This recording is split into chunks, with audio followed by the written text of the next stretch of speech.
Mes parents m'ont poursuivi en justice pour prendre la maison que j'avais achetée avec mon propre argent et la donner à ma sœur. Ils ont même agi comme si elle était déjà à elle. Alors j'ai exposé leurs mensonges au tribunal, et je les ai laissés en payer le prix. Je me souviens encore d'être debout dans mon propre salon il y a 3 mois, regardant les papiers juridiques que mon père venait de jeter sur ma table basse. Ma mère se tenait derrière lui, les bras croisés, ce regard familier d'indignation vertueuse plaqué sur son visage. Ma sœur Johanna se prélassait sur mon canapé, faisant défiler son téléphone comme si c'était un mardi ordinaire, choisissant déjà les couleurs de peinture pour sa chambre.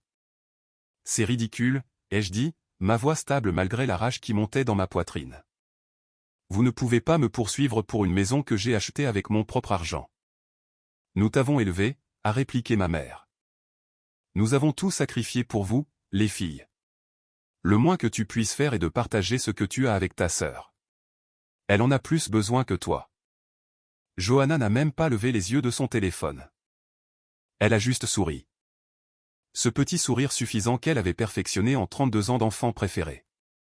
Celle qui ne pouvait rien faire de mal. Celle qui avait abandonné 3 universités différentes, ne pouvait pas garder un emploi plus de 6 mois, et vivait encore avec nos parents parce qu'elle se cherchait. J'avais acheté cette maison il y a 18 mois. 3 chambres, 2 salles de bain, un petit jardin dans un quartier décent de Portland. Rien d'extraordinaire, mais c'était à moi. J'avais économisé pendant 8 ans en faisant des heures supplémentaires en tant qu'ingénieur en logiciel, vivant dans un studio qui contenait à peine un lit, mangeant des ramen plus de soirs que je ne veux m'en souvenir. J'avais versé un acompte de 20%, obtenu le prêt hypothécaire par moi-même, et signé chaque papier moi-même. Mes parents n'avaient pas contribué un seul dollar, mais apparemment cela n'avait pas d'importance parce que Johanna voulait une maison et ce que Johanna voulait, Johanna l'obtenait. C'est comme ça que ça avait toujours été. Quand elle a voulu aller dans une école privée, on m'a retiré de mes leçons de musique. Quand elle a voulu une voiture à 16 ans, mon fonds pour l'université a été pillé. Quand elle a voulu des vacances en Europe à 25 ans, mes parents m'ont emprunté 5000 $ que je n'ai jamais revus. Et maintenant, elle voulait ma maison. Tu as jusqu'à vendredi pour accepter de transférer l'acte, a dit mon père, sa voix froide. Sinon, nous déposons la plainte. Nous avons déjà parlé à un avocat. Nous avons des motifs. Des motifs? J'ai ri, mais il n'y avait aucun humour là-dedans. Quel motif? Nous t'avons aidé à l'acheter, a dit ma mère doucement. Nous avons co-signé le prêt. Cela fait de nous des copropriétaires. Le mensonge était si flagrant, si absurde que pendant un moment, je ne pouvais plus parler. Ils n'avaient rien co-signé. Ils ne savaient même pas que je cherchais une maison avant que j'aie déjà conclu la vente. Mais en regardant leur visage, j'ai vu qu'ils croyaient réellement pouvoir s'en sortir. J'ai pris mon téléphone et ouvert mon application appareil photo. Répétez ça, ai-je dit doucement. Range ça, a aboyé mon père. Mais je ne l'ai pas fait. J'ai tenu le téléphone fermement et j'ai dit, vous venez de prétendre que vous avez co-signé mon prêt hypothécaire. C'est un mensonge. Vous n'avez rien eu à voir avec cet achat. Et maintenant, vous menacez de me poursuivre pour une propriété sur laquelle vous n'avez aucun droit légal. Je veux que ce soit enregistré. Le visage de ma mère est devenu rouge. Comment oses-tu nous enregistrer dans ta propre maison? Ma maison, ai-je corrigé.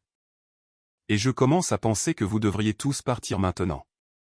Johanna a finalement levé les yeux de son téléphone. Tu es si égoïste, Teresa. Maman et papa t'ont tout donné en grandissant. Le moins que tu puisses faire, c'est de m'aider maintenant que j'ai besoin d'un endroit.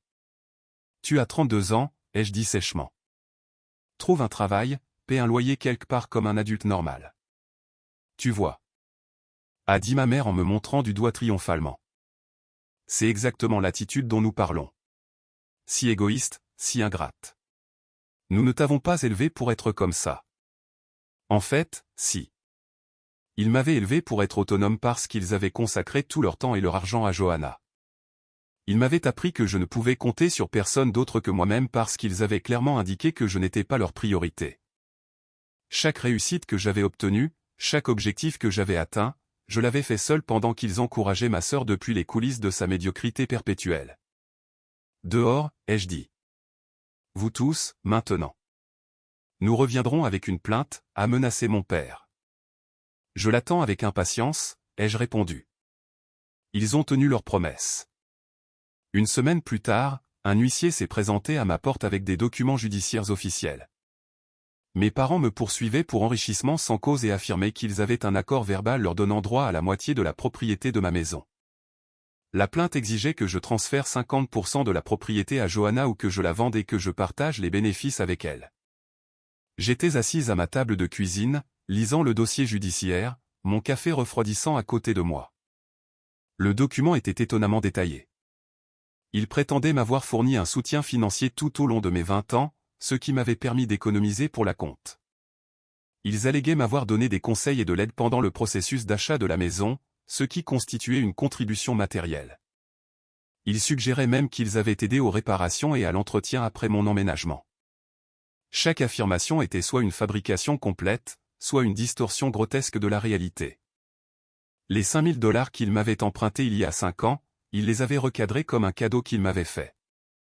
La seule fois où mon père m'avait aidé à suspendre des tringles à rideaux, c'était maintenant un travail d'amélioration substantielle de la maison. Ma mère qui avait apporté une casserole 2 fois, un soutien financier continu par la fourniture de repas. Cela aurait été drôle si ce n'était pas si rageant. J'ai appelé mon amie Katharina, qui travaillait comme comptable dans un cabinet du centre-ville. Elle est venue ce soir-là avec une bouteille de vin et son scepticisme professionnel. C'est de la folie, a-t-elle dit en feuilletant les pages. Pense-t-il vraiment qu'un juge va croire ça? Je ne sais plus ce qu'il pense, ai-je admis. Mais j'ai besoin d'un avocat. Un bon. Katharina a hoché la tête. Je connais quelqu'un. Clara Pierce. Elle s'occupe des affaires de droit de la famille et elle ne plaisante pas, laisse-moi passer un appel. 2 jours plus tard, j'étais assise dans le bureau de Clara, un espace élégant avec des baies vitrées du sol au plafond donnant sur le centre-ville de Portland. Clara elle-même était dans la quarantaine, avec des cheveux striés d'argent tirés en un chignon soigné et des yeux qui semblaient ne rien manquer. Racontez-moi la chronologie, a-t-elle dit en sortant un bloc-notes.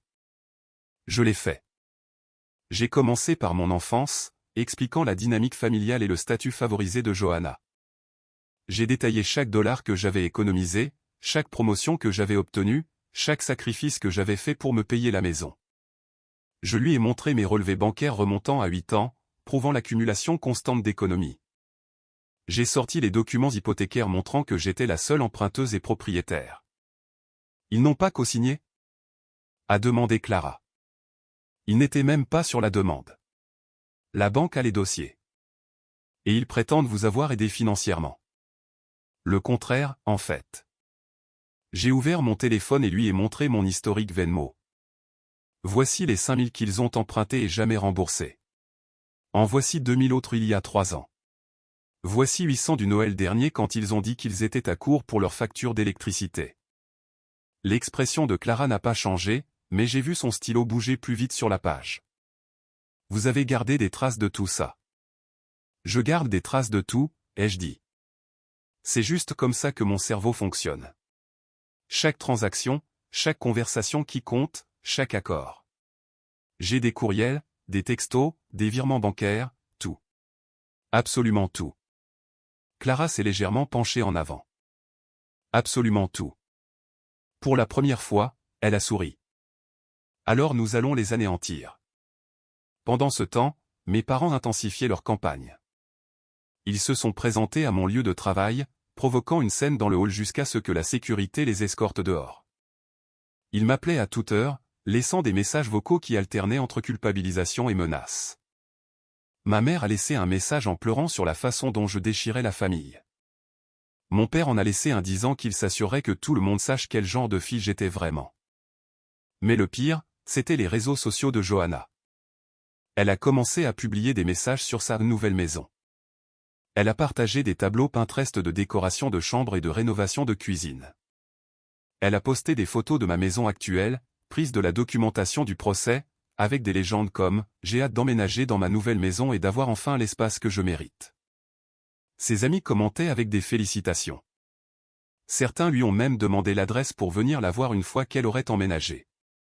Elle répondait à chaque commentaire, jouant le rôle de la nouvelle propriétaire excitée, sans jamais mentionner qu'elle ne possédait en fait rien. Katharina m'a montré les publications avec une fureur à peine contenue. Elle agit comme si c'était déjà à elle. Laisse-la faire, ai-je dit doucement. Laissons-les tous s'installer dans leurs fantasmes. Parce que je construisais quelque chose dont ils ne se doutaient pas. Chaque message texte menaçant, chaque message vocal, chaque publication sur les réseaux sociaux, je les documentais et les transmettais à Clara. Elle constituait un dossier qui s'épaississait de jour en jour. Il nous facilite la tâche, m'a dit Clara lors d'une de nos réunions. La plupart des cas comme celui-ci se résument à parole contre parole.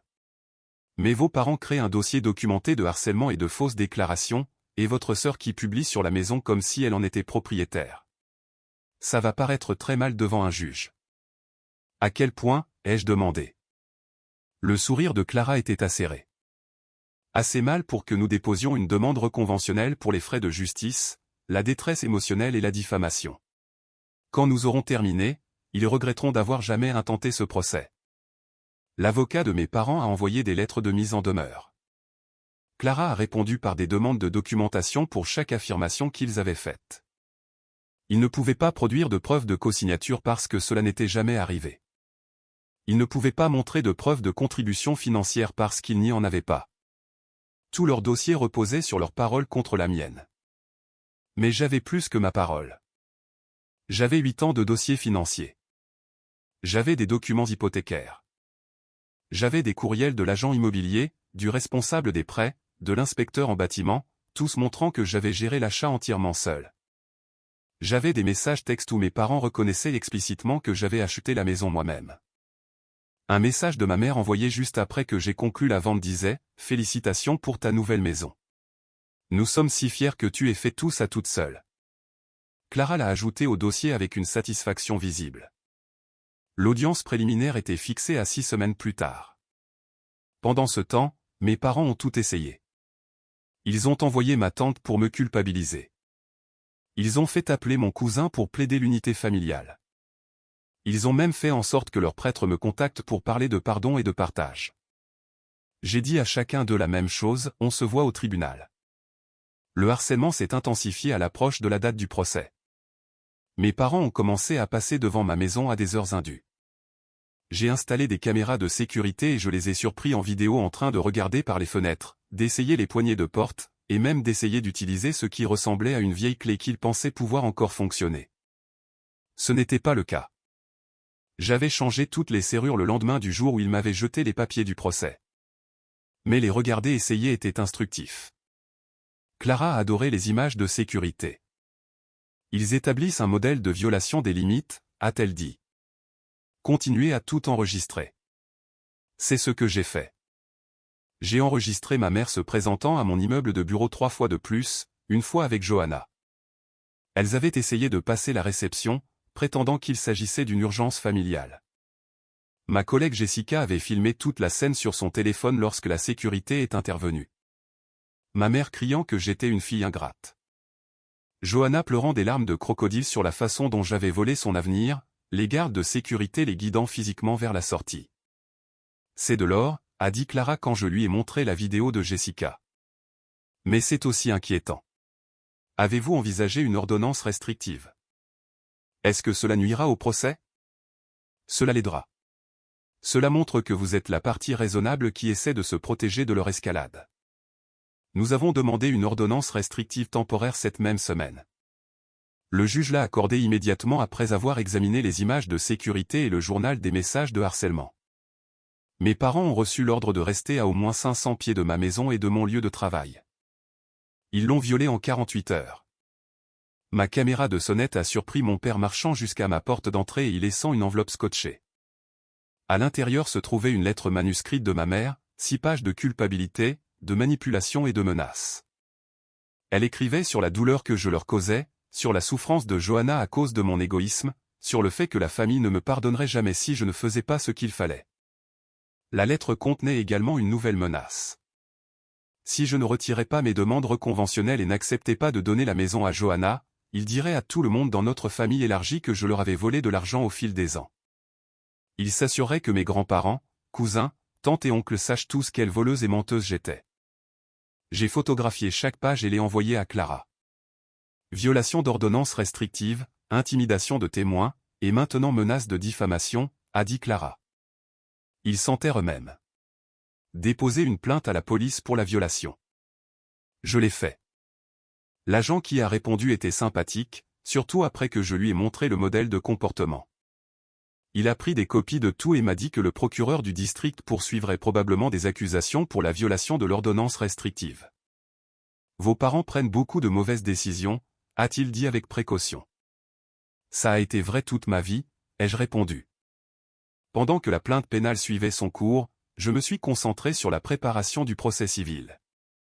Clara m'a fait rédiger une chronologie détaillée de chaque interaction avec mes parents au cours de la dernière décennie, notant chaque fois qu'ils avaient emprunté de l'argent, chaque fois que je les avais aidés, chaque fois qu'ils avaient priorisé Johanna par rapport à moi. Le document a fini par faire 37 pages. C'est complet, a dit Clara en le lisant. Presque trop complet. Nous devrons le condenser pour le tribunal, mais cela me donne tout ce dont j'ai besoin pour comprendre la dynamique familiale. Elle m'a également fait rassembler des témoins. Katharina a accepté de témoigner sur les prêts que mes parents n'avaient jamais remboursés, puisqu'elle avait été présente lors de certaines de ces conversations. Mon ancienne colocataire de l'époque de mon studio a accepté de témoigner sur la frugalité avec laquelle j'avais vécu pendant que j'économisais. Même mon courtier hypothécaire a accepté de fournir une déclaration confirmant que mes parents n'avaient jamais été impliqués dans le processus d'achat. Pendant ce temps, l'activité de Johanna sur les réseaux sociaux a atteint de nouveaux sommets de délire. Elle a posté une photo d'elle tenant des échantillons de peinture contre le mur de mon salon. Elle a identifié le lieu comme ma nouvelle maison et a écrit une longue légende sur les nouveaux départs et le soutien familial. Comment est-elle entrée, a demandé Katharina en me montrant le poste. J'ai vérifié mes images de sécurité et j'ai trouvé la réponse. Mes parents avaient toujours une clé de ma maison, une que je leur avais donnée il y a des années pour les urgences. Je l'avais oubliée quand j'avais changé les serrures principales, mais ils l'avaient utilisée pour entrer par la porte de derrière pendant que j'étais au travail. Les images montraient les trois se promenant dans ma maison, Johanna posant pour des photos pendant que ma mère la dirigeait comme pour une séance photo immobilière. Une autre violation de l'ordonnance restrictive, un autre rapport de police. Mais plus que ça, c'était la preuve de leur état d'esprit. Ils croyaient sincèrement que la maison était déjà à eux, ou le serait bientôt. Ils agissaient comme si le procès était une formalité, comme si l'issue était prédéterminée en leur faveur. Clara a déposé une motion d'urgence pour les faire déclarer coupables d'outrage au tribunal. Le juge l'a accepté et a fixé une audience. À cette audience, mes parents se sont présentés avec leur avocat, un homme d'âge moyen nommé Gérald, qui semblait de plus en plus mal à l'aise avec ses clients. La juge, une femme plus âgée nommée Francisco Monto, a examiné les images de sécurité avec un mécontentement évident. « Monsieur et Madame Carvalho », a-t-elle dit, sa voix froide. « Il vous a été explicitement ordonné de rester à l'écart de la propriété de votre fille. Pourtant, nous avons ici des preuves vidéo de vous non seulement violant cette ordonnance, mais entrant dans sa maison sans permission. Qu'avez-vous à dire pour votre défense ?» Mon père a commencé à parler, mais Gérald l'a interrompu. « Votre honneur, mes clients croyaient avoir le droit d'accéder à la propriété étant donné le procès en cours concernant la propriété. » L'expression de la juge Monto n'a pas changé. Le procès n'a pas été décidé. Jusqu'à ce qu'il le soit, Teresa Carvalho est la seule propriétaire légale et vos clients ont commis une violation de domicile criminel. Je les déclare coupables d'outrage et leur ordonne de payer une amende de $5 000. S'il y a d'autres violations, j'envisagerai une peine de prison. Ma mère a éclaté en sanglots. Le visage de mon père est devenu violet de rage. Johanna, qui était venue assister, s'est levée et a crié « C'est tellement injuste. C'est notre maison. » Asseyez-vous, a sèchement ordonné la juge Monto, ou vous les rejoindrez pour outrage. Johanna s'est assise, mais le mal était fait. Son éclat, consigné par le sténographe judiciaire, ferait partie du dossier officiel. Clara a croisé mon regard et m'a fait le plus petit signe de tête de satisfaction. Après l'audience pour outrage, l'avocat de mes parents a demandé une réunion avec Clara. Nous nous sommes rencontrés dans une salle de conférence de son bureau, Gérald ayant l'air fatigué et mes parents l'air défiants. Mes clients sont prêts à abandonner le procès, a dit Gérald avec précaution, si Teresa accepte de ne pas poursuivre ses demandes conventionnelles. Absolument pas, a répondu Clara. Vos clients ont intenté un procès futile, violé une ordonnance restrictive à plusieurs reprises, pénétré dans la maison de ma cliente et se sont livrés à une campagne de harcèlement et d'intimidation. Nous allons au procès, et nous allons gagner. Soyez raisonnable, a essayé Gérald. Les familles ne devraient pas se détruire pour une propriété. Alors vos clients n'auraient pas dû essayer de voler la maison de ma cliente, a dit Clara sèchement. Ma mère s'est penchée en avant. Teresa, s'il te plaît, nous sommes toujours tes parents. Nous t'aimons. Ne pouvons-nous pas régler ça? Je l'ai regardée, cette femme qui avait passé toute ma vie à me faire comprendre que j'étais l'enfant de rechange, le plan B, celle qui existait pour soutenir les rêves de Johanna. J'ai pensé à tous les anniversaires qu'elle avait oubliés tout en organisant des fêtes somptueuses pour ma sœur. Chaque remise de diplôme qu'elle avait manqué parce que Johanna avait une crise mineure qui nécessitait de l'attention. Chaque fois qu'elle m'avait dit d'être plus compréhensive, plus généreuse, plus altruiste, pendant que Johanna prenait. Vous ne m'avez jamais aimé, ai-je dit doucement. Vous avez aimé ce que je pouvais fournir, l'argent que je pouvais prêter, les problèmes que je pouvais résoudre, les ressources que je pouvais donner à Johanna. C'est tout ce que j'ai jamais été pour vous. Un distributeur automatique de billets avec une façade en forme de fille. Ce n'est pas vrai, a haleté ma mère. C'est vrai, et nous le savons toutes les deux. Je me suis levé. On se voit au tribunal. La date du procès est arrivée par un matin froid de début décembre. J'ai rencontré Clara devant le palais de justice, toutes deux portant des boîtes de dossiers pleines de documentation. Elle m'avait prévenu que le procès pourrait durer 2 ou 3 jours étant donné la quantité de preuves que nous prévoyions de présenter. À l'intérieur, mes parents étaient assis avec Gérald à la table du demandeur. Johanna était dans la galerie avec ma tante et 2 cousines que ma mère avait recrutées comme soutien. De mon côté de la salle se trouvaient Katharina, Jessica de mon bureau et mon courtier hypothécaire, tous prêts à témoigner. La juge Monteau est entrée et nous nous sommes tous levés. Elle a pris son siège, a examiné brièvement le dossier, puis a regardé les 2 tables. Cette affaire concerne un litige sur la propriété d'un bien, a-t-elle commencé.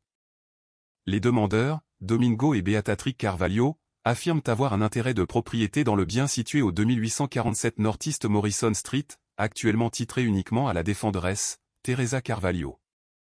Les demandeurs demandent une ordonnance du tribunal exigeant que la défenderesse transfère 50% de la propriété à leur autre fille, Johanna Carvalho, ou alternativement de vendre le bien et de diviser le produit de la vente. La défenderesse a déposé des demandes reconventionnelles pour litige futile, harcèlement et détresse émotionnelle. Nous commencerons par le cas du demandeur. Maître Gérald. Gérald s'est levé et a commencé sa déclaration liminaire.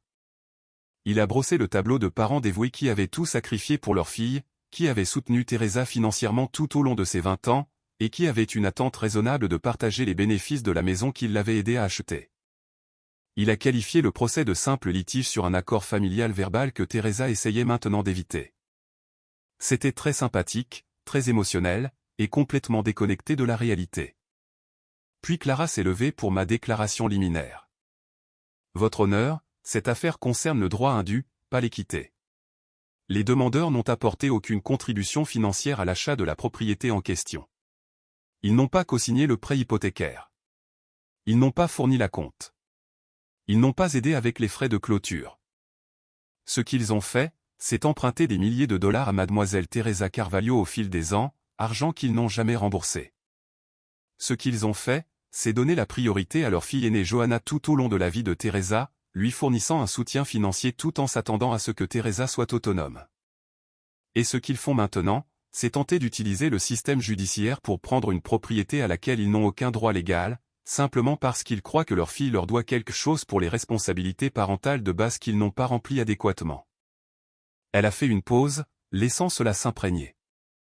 Au cours des 2 prochains jours, nous présenterons des preuves claires et convaincantes que ce procès est non seulement sans fondement, mais a été intenté de mauvaise foi dans le cadre d'un modèle de harcèlement et de manipulation. Nous montrerons des relevés bancaires, des documents hypothécaires et des témoignages de plusieurs témoins. Nous montrerons des images de sécurité des demandeurs violant une ordonnance restrictive et pénétrant dans la maison de Teresa. Nous montrerons des publications sur les réseaux sociaux où Johanna Carvalho a faussement revendiqué la propriété du bien avant toute décision de justice. Et nous demanderons à ce tribunal non seulement de rejeter les demandes des demandeurs avec préjudice, mais aussi d'accorder des dommages-intérêts substantiels à Teresa pour le préjudice qu'ils ont causé. Gérald a appelé mon père comme son premier témoin. Sous interrogatoire, mon père a témoigné sur la façon dont ils avaient travaillé dur pour élever 2 filles, comment ils nous avaient toujours traités de manière égale, comment ils avaient fourni un soutien émotionnel et financier tout au long de notre vie. Et avez-vous contribué financièrement à la capacité de Teresa d'acheter la maison, a demandé Gérald. Oui, a dit mon père. Nous lui avons donné de l'argent au fil des ans, des milliers de dollars. Vous attendiez-vous à être remboursé? Non, c'était de l'aide familiale. C'est ce que font les familles. Le contre-interrogatoire de Clara a été chirurgical. Monsieur Carvalho, vous avez témoigné que vous avez donné à Teresa des milliers de dollars au fil des ans. Avez-vous une documentation de ces dons? C'était surtout de l'argent liquide. Pas de chèque, pas de virement bancaire, aucun enregistrement du tout? Non. Intéressant. Clara a sorti un document. Parce que j'ai des enregistrements de plusieurs transferts Venmo de Teresa à vous. Voici 5000 dollars en juin 2020 avec la note prêt pour réparation de voiture. Voici 2000 dollars en mars 2021 avec la note aide pour les factures. Voici 800 dollars en décembre 2023 avec la note aide pour la facture d'électricité. Mais ce ne sont pas des cadeaux à Teresa. Ce sont des prêts de Teresa que vous n'avez jamais remboursés. Le visage de mon père a rougi. C'étaient des transactions différentes. Vraiment? Parce que vous venez de témoigner sous serment que vous avez donné à Teresa des milliers de dollars, mais les seules transactions financières documentées entre vous montrent de l'argent allant dans la direction opposée. Alors, soit vous vous trompez, soit vous mentez. Lequel des deux? Objection. S'est levé Gérald. Argumentatif. Maintenu, a dit la juge Montaut. Mais je vais autoriser la question sous une forme différente. Clara a hoché la tête. Monsieur Carvalho, pouvez-vous fournir la moindre preuve de l'argent que vous avez donné à Teresa? Longue pause. Non. Merci. Pas d'autres questions. Ma mère a témoigné ensuite, affirmant qu'ils avaient fourni un soutien continu par le biais de repas, de conseils de garde d'enfants et d'aide à l'entretien de la maison. Clara a réduit ce témoignage en miettes, soulignant que je n'avais pas d'enfants, que je n'avais pas besoin de conseils de garde d'enfants et que j'avais des documents de professionnels pour chaque réparation effectuée sur la maison. Puis Gérald a commis une erreur cruciale. Il a appelé Johanna à témoigner. Johanna a pris la barre, portant ce que j'ai reconnu comme une nouvelle robe, probablement achetée à crédit qu'elle ne rembourserait jamais. Elle a souri au juge comme s'ils étaient des amis se retrouvant pour un café. Mademoiselle Johanna Carvalho, pouvez-vous décrire votre relation avec votre sœur, a demandé Gérald. Nous avons toujours été proches, a dit Johanna. Teresa est comme ma meilleure amie. C'est pourquoi je ne comprends pas pourquoi elle est si difficile à propos du partage de la maison. Teresa a-t-elle déjà indiqué qu'elle prévoyait de partager la propriété avec vous? Oui. Elle m'a dit quand elle l'achetait qu'il y aurait toujours de la place pour la famille. Elle a dit que nous aurions toujours une place avec elle. C'était un mensonge. Je n'avais jamais rien dit de tel. Clara s'est levée pour le contre-interrogatoire avec une anticipation visible. Mademoiselle Johanna Carvalho, vous avez témoigné que vous et votre sœur êtes très proches. Est-ce exact? Oui. Quand avez-vous visité Teresa pour la dernière fois avant le début de ce procès? Johanna a hésité. Je ne suis pas sûr exactement. Était-ce au cours de la dernière année? Probablement pas. 2 ans? J'ai été occupé. Je vois. Donc, vous êtes très proche, mais vous ne l'avez pas visité depuis plus de 2 ans. Maintenant, parlons de votre activité sur les réseaux sociaux. Clara a sorti des captures d'écran imprimées. Ceci est votre compte Instagram, n'est-ce pas? Oui. Et ce post d'il y a 6 semaines vous montre tenant des échantillons de peinture dans le salon de Teresa avec la légende « J'ai hâte de décorer ma nouvelle maison ». Avez-vous posté ça? Oui, mais... Et ce post vous montre dans la cuisine de Teresa avec la légende « Premier repas dans ma nouvelle maison bientôt ». Avez-vous posté ça aussi? J'étais juste excité par la possibilité. Ces posts ne concernaient pas des possibilités. Il affirmait la propriété. Vous l'avez appelé ma nouvelle maison et mon nouvel endroit. Vous avez même identifié le lieu. N'est-il pas vrai que vous agissiez comme si vous possédiez déjà la propriété malgré le fait de n'y avoir aucun droit légal? Le visage de Johanna a rougi. Je pensais juste qu'après le procès, ce serait à moi. Après le procès. Donc, Vous comptiez sur cette affaire judiciaire pour vous donner une propriété que vous n'avez pas achetée, pas payée, et pour laquelle vous n'aviez aucun droit légal. Est-ce exact? Mes parents ont dit. Répondez à la question, s'il vous plaît. Comptiez-vous sur ce procès pour vous donner la maison de Teresa? Longue pause préjudiciable. Oui. Clara a souri. Pas d'autres questions. Le deuxième jour du procès, c'est moi qui ai pris la barre. Clara m'a fait parcourir toute mon histoire. L'enfance en tant que fille la moins favorisée, des années de vie frugale, l'épargne systématique, le processus hypothécaire. J'ai expliqué chaque détail, en me référant aux documents que nous avions soumis. Vos parents ont-ils contribué à votre acompte? A demandé Clara. Non. Ont-ils cosigné votre prêt hypothécaire? Non. Ont-ils fourni une aide financière quelconque pour l'achat? Non.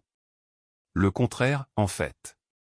Je leur ai prêté de l'argent à plusieurs reprises au fil des ans, qu'ils n'ont jamais remboursé. Combien au total? 7 800 $, documentés par Venmo et virement bancaire. Le contre-interrogatoire de Gérald a essayé de me peindre comme froide et ingrate, mais je m'étais préparé à cela. À chaque question qu'il posait, je répondais avec des faits et des dates spécifiques. Quand il a suggéré que je devais à mes parents de m'avoir élevé, j'ai calmement souligné que les parents ont une obligation légale de s'occuper de leurs enfants mineurs, et que cette obligation ne crée pas une dette que l'enfant doit rembourser à l'âge adulte. Après mon témoignage, Clara a appelé ses témoins. Katharina a témoigné sur les prêts et mon mode de vie frugal. Jessica a témoigné sur le harcèlement de mes parents à mon lieu de travail. Mon courtier hypothécaire a témoigné que j'avais obtenu le prêt de manière indépendante et que mes parents n'avaient jamais été mentionnés dans aucune documentation. Puis Clara a diffusé les images de sécurité. La salle d'audience a regardé en silence mes parents et Johanna se promener dans ma maison. Johanna posant pour des photos, ma mère montrant des caractéristiques comme un agent immobilier. L'horodatage montrait qu'ils étaient restés à l'intérieur pendant 43 minutes, parcourant les pièces, ouvrant les placards, vérifiant même le garage. Cela s'est produit après que l'ordonnance restrictive a été émise. A demandé la juge Monteau. Oui, votre honneur, a confirmé Clara. Ils sont entrés en utilisant une vieille clé d'urgence que la défenderesse leur avait donnée des années auparavant, qu'elle avait oublié de récupérer lorsqu'elle a changé ses serrures. Ces images ont conduit à l'audience pour outrage que vous avez présidée. L'expression du juge était de pierre. Continuez. Le plaidoyer final de Clara a été dévastateur. Elle a exposé la chronologie du harcèlement, la nature futile du procès, la violation des ordonnances du tribunal, les publications délirantes sur les réseaux sociaux. Elle a présenté des relevés bancaires montrant que j'avais payé chaque centime de la compte et chaque paiement hypothécaire moi-même. Elle a montré des courriels de mes parents reconnaissant que j'avais acheté la maison de manière indépendante. Les demandeurs ont intenté ce procès non pas parce qu'ils avaient une revendication légale légitime, a conclu Clara, mais parce qu'ils croyaient avoir droit à la propriété de leur fille simplement en vertu d'être ses parents. Ils ont élevé une fille pour être dépendante et une autre pour être indépendante. Et maintenant, ils sont en colère que celle qui est indépendante ne subventionne pas celle qui est dépendante. Cette affaire n'aurait jamais dû être intentée. Elle a causé à ma cliente une détresse émotionnelle substantielle, l'a forcée à engager d'importants frais de justice, et l'a soumise à du harcèlement et même à une violation de domicile criminel. Nous demandons au tribunal de rejeter les demandes des demandeurs avec préjudice, et d'accorder à Teresa Carvalho des dommages-intérêts pour ses frais de justice, sa détresse émotionnelle, et le préjudice causé par ce litige futile. Le plaidoyer final de Gérald était faible, axé principalement sur des appels aux valeurs familiales et aux obligations traditionnelles. Il ne pouvait pas contrer la documentation ou les preuves du comportement de mes parents. La juge Monteau a mis moins d'1 heure à délibérer. J'ai examiné toutes les preuves et tous les témoignages, a-t-elle commencé lorsque nous nous sommes réunis. C'est l'un des cas les plus clairs que j'ai vus en 15 ans de magistrature. Les demandeurs n'ont présenté aucune preuve crédible d'une quelconque contribution financière à l'achat de la propriété. Ils n'ont aucune documentation, aucun témoin, et aucune base légale pour leurs revendications.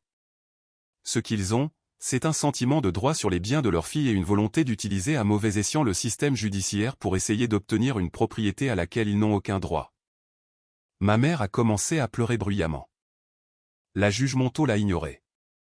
Les demandes des demandeurs sont rejetées avec préjudice. De plus, j'accorde les demandes reconventionnelles de la défenderesse. Les demandeurs sont condamnés à payer l'intégralité des frais de justice de Teresa Carvalho, qui, selon la documentation soumise, s'élève à 47 000 $. Ils sont également condamnés à payer 15 000 $ de dommages-intérêts pour détresse émotionnelle et 10 000 $ supplémentaires pour le harcèlement et la violation de l'ordonnance restrictive. Mon père s'est levé. Nous n'avons pas ce genre d'argent. Alors vous n'auriez pas dû intenter un procès futile, a dit froidement la juge Monteau. L'ordonnance restrictive reste en vigueur et est maintenant permanente. Il est interdit aux demandeurs et à Johanna Carvalho de contacter Teresa Carvalho de quelque manière que ce soit, de s'approcher à moins de 500 pieds de sa maison ou de son lieu de travail. Ou de publier à son sujet sur les réseaux sociaux. Toute violation entraînera une arrestation immédiate et des poursuites pénales. De plus, je réfère cette affaire au bureau du procureur du district pour une éventuelle poursuite pour parjure étant donné le faux témoignage sur la contribution financière. La séance est levée. Le marteau est tombé avec finalité. Mes parents étaient assis dans un silence stupéfait. Johanna sanglotait dans ses mains. Gérald rangeait sa mallette avec l'efficacité rapide d'un homme qui voulait s'éloigner de ses clients le plus vite possible. Je me suis levé, me sentant plus légère que je ne l'avais été depuis des mois. Clara m'a serré l'épaule. Félicitations. C'est à peu près la victoire la plus complète possible. Alors que nous sortions de la salle d'audience, ma mère a crié, « Teresa, s'il te plaît. Nous ne pouvons pas payer ça. Tu détruis ta propre famille. » Je ne me suis pas retourné. Je n'ai pas répondu. J'ai juste continué à marcher vers la sortie, vers ma voiture, vers ma maison qui était à moi et le serait toujours. Derrière moi, j'ai entendu mon père crier quelque chose sur les enfants ingrats et les appels, mais ce n'était plus que du bruit maintenant. Le juge avait parlé. La loi avait pris mon parti, et il ne pourrait jamais toucher à ce que j'avais été. 6 mois plus tard, j'étais assise sur ma terrasse arrière avec Katharina, profitant d'un rare après-midi chaud à Portland. Ma maison ne s'était jamais sentie autant chez moi. J'avais peint la chambre d'amis, mis à jour le dosseret de la cuisine, et planté un petit potager dans le jardin. Chaque amélioration que je faisais ressemblait à une victoire. Ont-ils payé une partie du jugement ? A demandé Katharina en sirotant son vin. Ils ont un plan de paiement. 3 cents $ par mois. Cela leur prendra des années, mais Clara s'est assurée que le jugement soit garanti par leur maison. S'ils essaient de vendre ou de refinancer, je suis payé en premier. J'ai souri. Chaque mois, je reçois un chèque de. C'est comme s'ils me remboursaient enfin pour toutes ces années à faire passer Johanna en premier. Les accusations pénales pour parjure avaient été abandonnées après que mes parents aient accepté un accord de plaidoyer qui incluait une thérapie familiale obligatoire, qu'ils avaient terminée. L'ordonnance restrictive restait en vigueur, et à ma connaissance, ils l'avaient respectée. Je n'avais eu de nouvelles d'aucun d'entre eux depuis le procès, jusqu'à ce qu'ils la violent une dernière fois. Il y a 2 semaines, ma mère avait envoyé une lettre à mon lieu de travail, adressée à mon superviseur. Dedans, elle prétendait que j'avais volé de l'argent à mes parents et que j'étais mentalement instable. Elle a essayé de me faire renvoyer. Mon superviseur m'avait immédiatement apporté la lettre, connaissant la situation. Nous avions contacté Clara, qui avait de nouveau déposé une plainte pour outrage. L'audience était fixée au mois prochain, et ma mère risquait une peine de prison. J'ai presque pitié d'eux, a dit Katharina. Presque. N'aie pas pitié, ai-je répondu. Ils ont fait chaque choix qui les a menés ici. Ils auraient pu être heureux pour moi quand j'ai acheté cet endroit. Ils auraient pu respecter mes limites. Ils auraient pu me traiter comme une vraie fille au lieu d'une ressource à exploiter pour le bien-être de Johanna. Ils n'ont choisi aucune de ces choses. Mon téléphone a vibré avec une notification. J'ai regardé et j'ai ri. Quoi ? A demandé Katharina. Johanna vient de publier qu'elle réemménage avec mes parents. Elle a tenu 3 mois à son dernier travail. Je lui ai montré le post, qui incluait une photo de Johanna l'air triste mais défiante avec une légende sur les liens familiaux et les revers temporaires. Certains commentaires étaient sympathiques, mais plusieurs provenaient de personnes qui avaient clairement suivi l'affaire, posant des questions pointues sur le procès et pourquoi elle pensait pouvoir prendre la maison de sa sœur. Johanna avait supprimé ses commentaires, mais pas avant que j'en ai fait une capture d'écran. Elle ne changera jamais, a observé Katharina. Non, elle ne changera pas. Mais ce n'est plus mon problème. J'ai mis mon téléphone de côté. Tu sais quelle est la meilleure partie ? Je ne me sens pas coupable. Pour la première fois de ma vie, j'ai mis mes besoins en premier. J'ai défendu ce qui était à moi, et je ne me sens pas le moins du monde mal à ce sujet. Tu ne devrais pas. Tu as mérité tout ce que tu as. Exactement. Et ils ont mérité tout ce qu'ils ont eu aussi, juste pas de la manière qu'ils voulaient. Le jugement contre mes parents a eu des conséquences au-delà des paiements mensuels. Leur crédit était détruit. Ils avaient dû contracter un prêt pour payer leurs propres frais de justice, garantis par leur maison. Mon père avait essayé de trouver un travail à temps partiel pour aider à couvrir les coûts, mais à 56 ans avec un historique de travail inégal, les options étaient limitées. Ma mère avait essayé de contacter d'autres membres de la famille pour obtenir une aide financière, mais après que les détails du procès soient devenus connus, la plupart d'entre eux avaient pris leur distance. La présence de Johanna sur les réseaux sociaux avait changé de façon spectaculaire. Fini les posts sur sa maison et les nouveaux départs. Maintenant, ce n'était que des références vagues à de fausses personnes et à la trahison familiale. Elle avait perdu des abonnés, des amis, et apparemment encore un autre emploi. Ils avaient construit leur vie sur l'hypothèse que je serais toujours là pour les soutenir, pour me plier à leur volonté, pour sacrifier mon propre bien-être pour le confort de Johanna. Lorsque cette hypothèse s'est avérée fausse, toute leur structure s'est effondrée. Et moi, je prospérais. J'avais obtenu une promotion au travail, en partie parce que je n'étais plus distraite par le drame familial constant.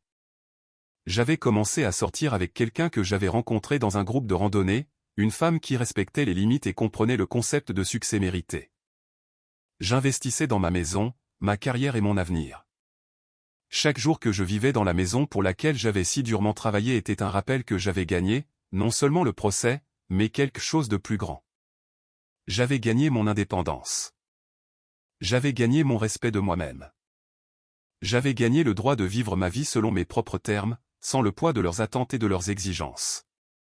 Mes parents avaient essayé de prendre ma maison et de la donner à ma sœur. Au lieu de cela, ils avaient perdu leur crédibilité, leur stabilité financière, et toute relation qu'ils auraient pu sauver avec moi. Ils avaient joué à un jeu qu'ils ne pouvaient pas gagner. Et maintenant, ils en payaient le prix. La soirée s'est assombrie et Katharina est finalement rentrée chez elle. Je suis resté dehors un peu plus longtemps, regardant ma maison, mon sanctuaire, ma preuve que le travail acharné et la détermination pouvaient surmonter même la toxicité familiale. À l'intérieur, tout était exactement comme je le voulais. Pas d'invités indésirables, pas de parents manipulateurs, pas de sœurs ayant des droits indus pensant qu'elles pouvaient revendiquer ce qui n'était pas à elles.